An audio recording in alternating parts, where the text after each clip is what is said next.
maanta waxaanu halkan kala wareegaynaa munaasabadan oo ay ku saabsan tahay aqalkii lagu dhisi lahaa reerkaasi qoyska Nuur iyo Falisba in maanta aan kala wareegno shirkadda isgaarsiinta geyigeena ee Golis runtii aad iyo aad baan ugu mahadcelinaynaa shirkadda waa shirkaddii ugu horeysay oo ka mid ah shirkadaha Puntland oo runtii ka soo jawaabtay dalabka iyo muxuu ahayteen gargaaridda iyo muxuu ahayteen wax ka geeshada arooska Nuur Golis waxaan rabnaa inaan u mahadcelino shirkadda Golis oo maanta Nuur Golis ku wareejisay dhammaan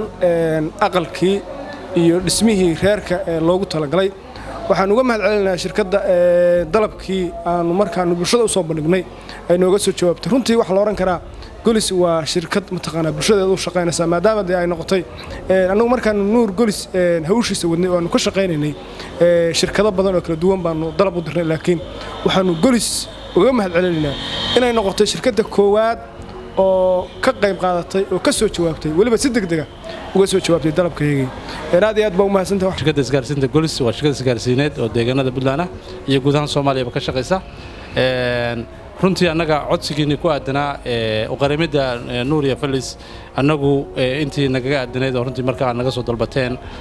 ayaanu ka jawaabnay arrimaha bulshada runtii waxa ugu wanaagsan laga shaqeeyo waa qoys dhismaaya in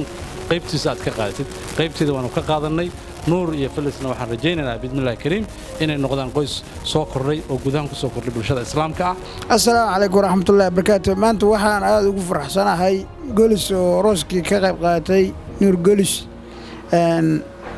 waxaan leeyahay ciisatay iyo u mahadcelinayaa iyo